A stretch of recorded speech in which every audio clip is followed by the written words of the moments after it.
जय गुरु जी संगत जी, कैसे हैं आप? अच्छे होंगे।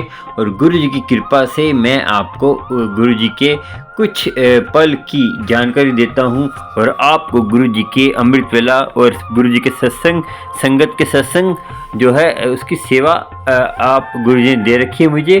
तो आप संगत जो है सत्संग कर कर अपना जीवन सफल करती हैं। सत्संग सुनने से संगत जी और करने से दोनों का कष्ट दूर होता है, जो सुनता है उसका भी। जो मगर शर्त ये है कि पूरा सत्संग सुनते हैं आप तो आपको कष्ट का निवारण होगा। मैं 100% कहता हूँ कि आपके गुरु सुनते हैं, कष्ट निवारण हो जाएगा और आपको जल्द से जल्द गुरु सुनता ही है और गुरु की मेहर होती है। तो इस सत्संग सुनकर आपको गुरु कहता है गुरबानी सुना करो, सत्संग सुना करो, तो गुरु मेहर करता है और सत्संग पूरा सुनते हैं तो आपको मेहर होगी। संगत जी, आज का सत्संग तो है अच्छा, मगर आपको कथा सुनाएंगे कि भोले बाबू से आपको क्या मिल सकता है और भोले बाबू से ही आपको पूरा संसार की वस्तुएं मिल सकती है। भोले बाबू से परमात्मा आपके पास खुद चल के आता है, क्योंकि परमात्मा की मेहर ऐसे होती है कि आपको पता नहीं चलेगा। और सत्संग सुनिए पहले, उसके बाद आपको कथा सुनाएंगे और कथा में आपको प्रेम के भोले बाबू परमात्मा के दर्शन होंगे। कैसे दर्शन हुए भोले बाबू से, तो आपको मालूम होगा, गुरु की कृपा आपको होगी। और संगत जी, ये किंतु परंतु छोड़ दीजिए, आपको कुछ नहीं करना। आपको जैसे आपको गुरु जी से कनेक्शन जोड़ना है, अमृत वेला जोड़िए और गुरु जी की अमृत वेला संभालना ही पड़ेगा। संगत जी, मैं बार बार कहता हूँ अमृत वेला संभालेंगे तो आपको सब कुछ मिलेगा। कोई दुनिया की ऐसी वस्तु नहीं आपको नहीं मिलेगी।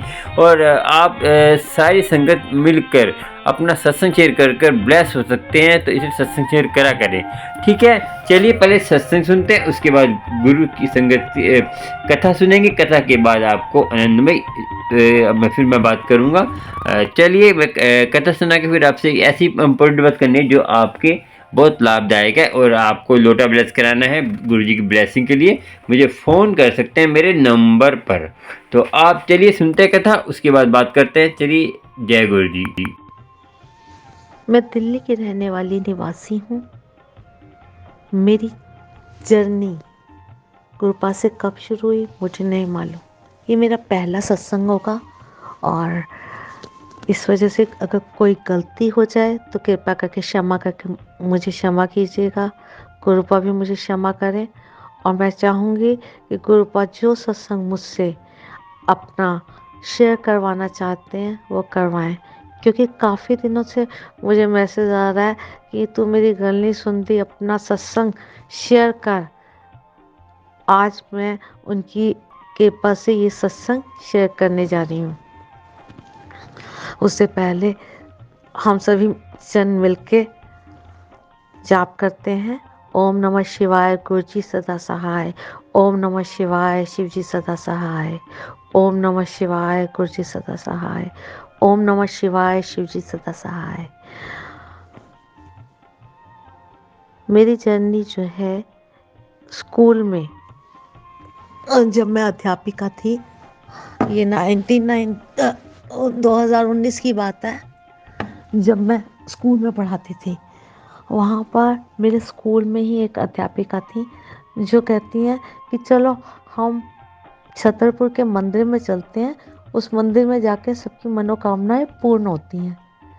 मैं भी बेटी की शादी की मनोकामना लेकर सोचा मैं भी इनके संग चलूँगी और उधर जाकर अपनी मनोकामना अगर पूर्ण होती हैं तो मैं वहाँ करूँगी। लेकिन जब मुझे मालूम चला कि वहाँ पे तो किसी देवी देवता का मंदिर नहीं, गुरु जी का मंदिर है, तो मैं चुप कर गई। मैंने कहा मैं किसी के गुरु के मंदिर में, इंसान के मंदिर में मेरे मन में विश्वास नहीं था। आज तक मैंने कभी किसी को गुरु भी नहीं बनाया, इसी वजह से, क्योंकि आजकल जो यूट्यूब वगैरह पे इतने न्यूज़ में, चैनल्स में सुनते थे कि गुरु ऐसे होते हैं वैसे होते हैं, तो मेरा कभी किसी इंसान को गुरु मानने का दिल ही नहीं किया। मैंने कहा मैं तो आज ज़िंदगी में कभी किसी को गुरु बनाऊंगी नहीं, ये सोचा। और मैंने कहा मैं किसी के मन में सोचा कि मैंने मांगना है तो ईश्वर से मांगूंगी, परमात्मा से मांगूंगी, किसी इंसान के दर पे क्या जाना। और मैंने बहाना मान के उन्हें मना कर दिया। उसके बाद मुझे क्षमा करें गुरुपा, मैं बहुत अनजान थी, अज्ञानी मूर्ख हूँ, कुछ जानती नहीं हूँ और अभी भी वो नहीं जानती बहुत कुछ। जब उनके धीरे धीरे उसके बाद अब 1.5-2 महीने पहले से वो अचानक ही मेरे यूट्यूब चैनल पे गुरु जी के मैसेज आने लग गए कि किस प्रकार वो सबका हाथ पकड़ते हैं, किस प्रकार वो उनसे जो कम्युनिकेशन के माध्यम से बातें करते हैं। और मेरे को भी मेरे सब सवालों के जवाब मिलने लग गए, तो मेरे को बहुत खुशी होती थी। धीरे धीरे धीरे धीरे मैं इनके सत्संग सुनने लग गई। कई बार ये सत्संग सुन, वो सत्संग सुन, सुनते सुनते सारा दिन मेरा बीतने लग गया और मुझे पता ही नहीं चलता था कि कब मेरा दिन बीत शुरू हुआ और कब रात हो गई। उसके बावजूद भी मेरे कई सारे सत्संग छूट जाते थे। मैं क्षमा चाहती हूँ। वो कहते थे बार बार कि तुम अनदेखा ना किया कर उनको, जबकि मैं अपनी तरफ से बहुत कोशिश करती थी कि ये भी सुन लूँ, वो भी सुन लूँ। फिर मैं उन्हें थोड़ा सा सुन के लगा देती थी कि ये सुन लेती हूँ, चलो कोई बात नहीं, बाद में सुन लूँगी, बाद में सुन लूँगी। इस तरह से मेरे कई रह जाते थे, लेकिन फिर भी मेरा दिन बीत जाता था इनको सुनते सुनते सुनते। उसी माध्यम से मुझे पता चला कि गुरुजी अपनी उपस्थिति जो है किस तरह से दिख देते हैं लोगों को, किसी को तितली के रूप में, किसी को किसके रूप में। कई बार उनके संदेशों में ही आता, मैं तेरे घर आ रहे हैं पुत्र, तो तैयारी कर, तैयारी कर। मैं कहती थी मैं कहाँ तैयारी करूँ, कैसे तैयारी करूँ, मेरा घर आप आओगे तो बहुत बिखरा हुआ होता है। स्वास्थ्य के कारण मैं सामान इधर उधर बिखरा रहता है, मैं नहीं उठा पाती, स्वास्थ्य ठीक ना होने की वजह से, आलस की वजह से, समझो कुछ भी। लेकिन मैं यही सोचती थी जब कोई आता है, सबके घर साफ सुथरे होते हैं, बैठने की जगह होती है, मैं गुरुजी को बिठाऊंगी कहाँ, बिठाऊंगी कहाँ। तो तितली के रूप में भी मुझे कहीं दर्शन नहीं दिए, कभी मोर के रूप पंख में भी नहीं, कभी किसी स्वरूप में भी नहीं दर्शन दे रहे, और रोज़ कह देते हैं मैं तेरे पास आऊँगा, तेरे को दर्शन दूंगा। एक दिन में जब मैं सोई तो मुझे रात को सोते सोते 2 फूल की मालाएं, गुलाब के फूल की मालाएं, बहुत सुंदर गुलाब के फूल जैसे होते हैं, मुझे गुलाब के फूलों से बहुत प्यार है, उनकी मालाएं मेरे को रात को सपने में दिखाई दी। और जैसे वरमाला होती है ना, वो पता नहीं, शायद मैं अपनी बेटी के विवाह को लेकर अभी भी चिंतित हूँ, उसके लिए आई या किस रूप में आई मुझे नहीं मालूम। लेकिन विवाह का कोई दृश्य नहीं दिखाई दिया, लेकिन 2 मालाएं, एक छोटी और एक थोड़ी बड़ी। मैं बहुत खुश थी, मन देख के खुश था। मेरे को अपनी बेटी, मेरी बहन की बेटी, बेटा दिखाई दिया और एक और लड़की दिखाई दी। वो कहती है जैसे उन लोग चीज़ों को शादी के दिनों में संभाल, शादी का कोई भी दृश्य नहीं है, आम जगह है, कोई पता नहीं कौन सी। लेकिन वो लड़की कहती है आंटी मुझे दे दो ये मालाएं, मैं संभाल के रख देती हूँ, मैं संभाल लूँगी, जब होंगी ना ज़रूरत आपको दे दूँगी, दे दूँगी। और वो ले जाती है, मेरा दिल नहीं मान रहा, लेकिन वो ले जाती है। और उनमें से एक माला तो है, दूसरी माला नज़र नहीं आ रही मुझे बड़ी। मैं कह रही हूँ, बच्चों को डांट रही हूँ कि देखो वो लड़की भी नज़र नहीं आ रही है, ले गई है। मैं चाहती भी नहीं थी देना, तुम भी तो कुछ बोलते नहीं हो। फिर वो थोड़ी देर बाद सपने में ही मुझे वो लड़की तो वहाँ नज़र नहीं आती, लेकिन वो माला एक किनारे पे गिरी हुई पड़ी मिलती है, जिसमें से कुछ फूल मुरझाए हुए थे, और वो माला मुझे मिल गई। मगर चलो शुक्र है, माला तो मिल गई। मुझे नहीं मालूम इसका क्या अभिप्राय है कि उन्होंने मुझे अपने आगमन दिया या कुछ फूल उसमें से सूखे हुए थे। अभी भी मैं, अगर इसका कोई उद्देश्य है सत्संग उन जनों, तो मुझे बताना, क्योंकि मैं बिल्कुल अनजान हूँ इनकी उपस्थिति का। जैसे सभी आप, शुक्राना गुरुजी, आपने मुझे इस तरह से दर्शन दिए, मेरे को मेरे को जानते हुए कि मेरे को फूलों से प्यार है, आपने मुझे फूलों के रूप में, फूलों की मालाओं के रूप में गुलाब की दर्शन दिए। बाद में मुझे एक सत्संग में सुनने को मिला कि गुरुपा अपने फूलों के रूपों में भी, गुलदस्ते के रूप में भी कईयों को अपनी उपस्थिति का एहसास कराते हैं। गुरुपा आपका बहुत बहुत शुक्रिया, जिस तरह से आप मेरी इच्छा को समझ सके कि मुझे फूलों से प्यार है, उसी रूप में आपने दर्शन दिए। तो मेरी इच्छाओं को ध्यान रखते हुए मेरे परिवार का कल्याण करो। आपसे निवेदन है कि मेरे बच्चों को अपनी शरण में लो, उनकी रक्षा करना। मेरे बच्चों को योग्य घर वर दो और दिन दूनी रात चौगनी तरक्की करें। बस मेरी यही आपसे तमन्ना है, उन्हें अपनी शरण में रखो। मेरा एक और सत्संग है, मेरा अनुभव हुआ जब से मैंने उन्हें गुरु माना है कि मैं आज से गुरु मानूंगी, आप ही को मानूंगी, किसी और इंसान को नहीं मानूंगी। ये भी शायद भगवान की कृपा से ही हुआ। बिना भगवान के और गुरु के गति नहीं होती, और भगवान ने ही शायद चाहते थे कि मैं किसी को गुरु मानूं, तभी उन्होंने मुझे इन गुरुपा को माध्यम बनाया और मेरे तक खुद गुरुपा आए। मैं नहीं गई, जबकि गुरुपा ने मुझे अपनी शरण में ले लिया। बिना किसी प्रार्थना के उन्होंने मुझे अपनी शरण में लिया कि पुत्र मैं तेरा कल्याण किया, तेरे नेगेटिव वाइब्रेशन दूर कर रहा, तेरे कष्ट कर रहा, तो चिंता ना कर। मेरे बड़े मंदिर हैं, अब कृपा मुझे कैसे बड़े मंदिर बुलाते हैं मुझे नहीं पता। शुक्रिया। एक बार जैसे और सत्संग छोटी छोटी बातें पूरी करते हैं, तो मैं भी अपना फ़ोन कहीं भूल आई और मन में विचार आया, चलो अगर गुरुजी हैं तो मुझे क्या मेरा फ़ोन मिल जाएगा? क्योंकि सबने मुझे कह दिया कि जब फ़ोन स्विच ऑफ आ रहा है तो इसका मतलब ये है कि अब आपका नहीं मिलेगा। हम सोच रहे थे कि हम उसे बंद करवा दें, पुलिस में रिपोर्ट करवाएं और चिप बंद करवा दें, लेकिन नेटवर्क की प्रॉब्लम से वो भी नहीं हो रहा था। तो अचानक ही फिर मैंने कहा नहीं, इतनी सी बात के लिए क्या किसी को परेशान करना, ठीक है जो हो चुका हो चुका। मेरे मन में सिर्फ विचार आया और शाम तक एक लेडी का फ़ोन आया और उसने कहा कि फ़ोन किसका है, ये वहाँ पे मॉल में रह गया था जो स्विच ऑफ था। और मैं उधर किसी को देख कर नहीं आया कि पता नहीं कोई गार्ड या कोई तुम्हें देगा या नहीं, तो आप अपना फ़ोन आके ले जाओ। मैं तो इतनी खुश हो गई कि पूछो नहीं है। मेरे मन में सिर्फ विचार आया कि मैं गुरुपा से कहूँ कि अगर आप हो तो मेरा भी फ़ोन दिलवा दो ना, लेकिन वो मेरे कहने से पहले ही शाम तक, जिसका हम पूरी तरह से उम्मीद छोड़ चुके थे, जब हम बंद करवाने जा रहे थे, उसका फ़ोन आ गया कि हाँ आप आके ले जाओ, कि आपका स्विच ऑफ था। दोनों का बहुत बहुत धन्यवाद गुरुपा, आपका बहुत बहुत धन्यवाद जो मेरे विचार आने मात्र से आपने मेरा फ़ोन दिलवा दिया। और उस लेडी का भी मैं बहुत बहुत शुक्रिया अदा करती हूँ जिसने खुद फ़ोन करके मुझे बताया और हमें ले जाने के लिए कहा।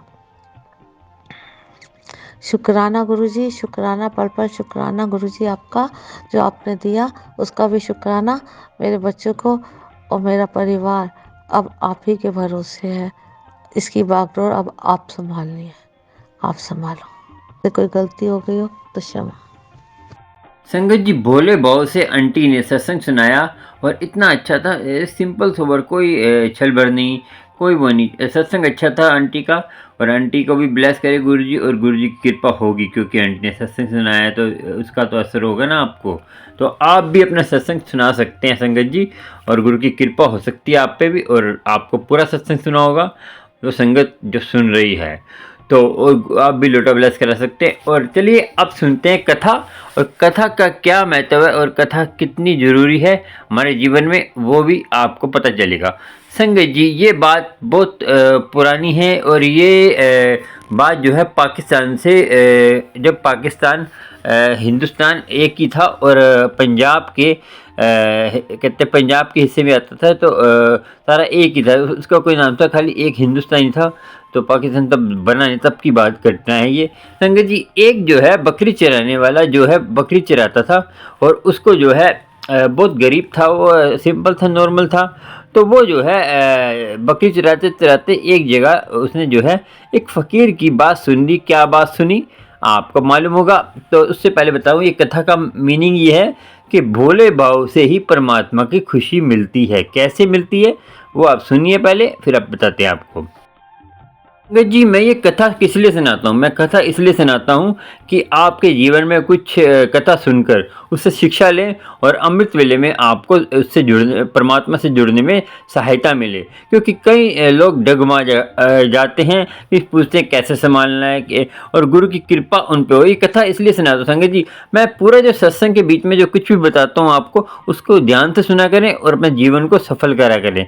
जीवन को सफल करेंगे तो आपको कुछ काम आएगा। संगत जी देखिए, मेरी संगत जो मेरे सब्सक्राइबर जो मेरी संगत है वो मेरी थोड़ी है, मगर वो मुझे थोड़ी संगत चाहिए, मगर भीड़ ही चाहिए मुझे। भीड़ में जो है ना, कभी भीड़ तो जो है भेड़ियों की होती है। भेड़ जो होते हैं, जैसे भेड़ चलती है ना, तो भेड़ नहीं चाहिए मुझे चाहिए जो श्रेष्ठ संगत, जो सुनने वाली संगत, जो परमात्मा से मिलने वाली संगत, वो चाहिए मुझे। तो चलिए सत्संग स्टार्ट करते हैं। चलिए, तो आपको बता दूं संगत जी, जो है एक भेड़िया था, जो भेड़ चलाने वाला तो संगत जी एक बार एक संत ने मैंने बताया कि संत की कथा चल रही थी, तो उसने सुना संत से कि संत से क्या सुना संगत जी बताता हूँ।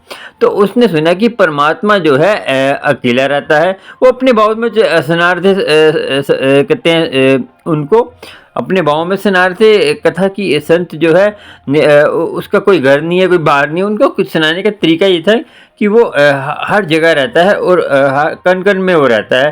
तो देखिए, सबकी बुद्धि समझने की अपनी अपनी, जो भोले भाव में जो भक्ति करते हैं उनका अलग ही आनंद होता है। जो प्रेमा भक्ति सबसे श्रेष्ठ भक्ति है।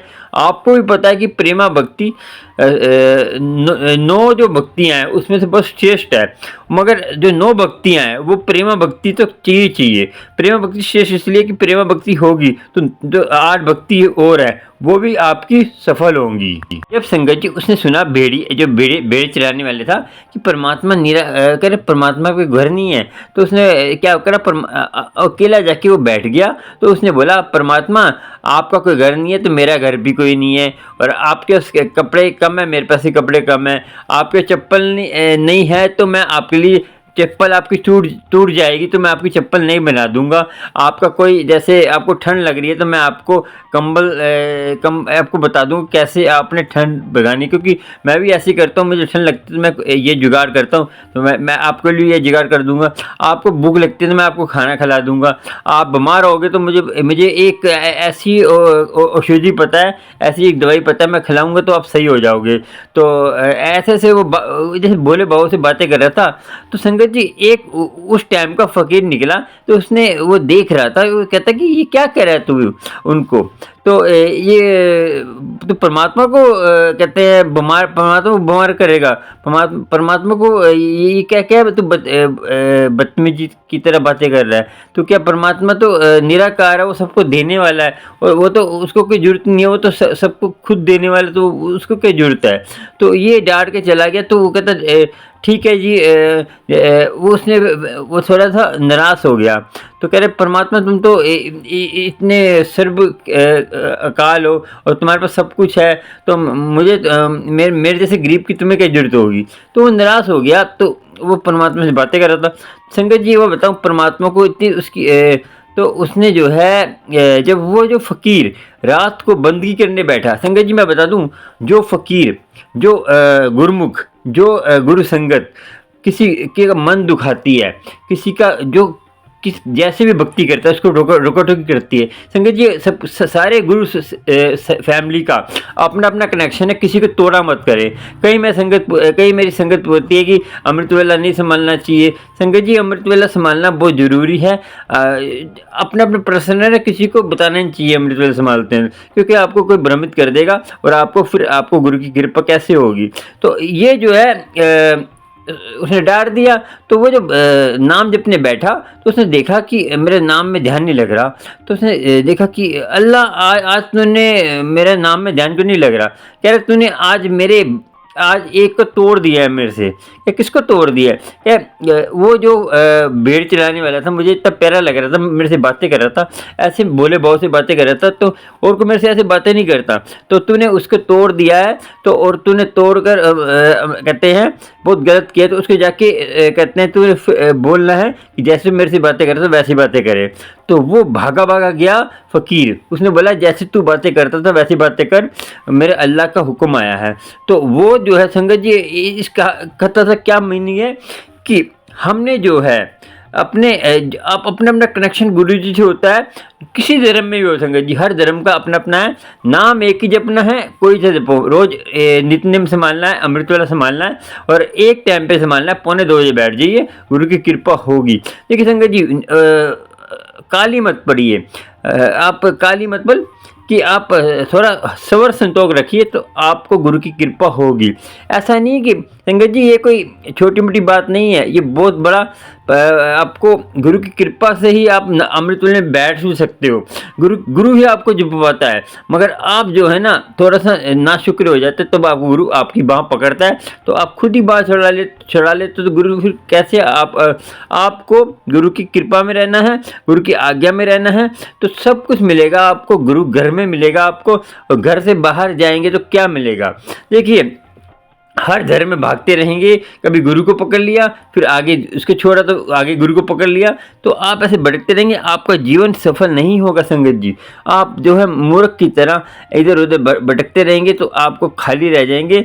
जो देखिए संसारी वस्तुएं तो मिलती रहती हैं, मगर ये चीज़ें जरूरी नहीं है। देखिए संसारी वस्तु तो आपको संगत जी गुरुद्वारे, बाबा दीप सिंह के गुरुद्वारे में ही मिल जाएंगी। बाबा दीप सिंह गुरुद्वारे में जो संगत के पैर की चरण की धूली होती है ना, जो वो जो जहाँ पे पैर धोते हैं, उसका एक कुल्ला वहाँ से चरण की धूली इकट्ठा करके लेके आइए, और उसको आपको उस चरण धूली को क्या उसकी महिमा है, उससे ही आपकी सारी मनोकामना पूरी हो जाएंगी।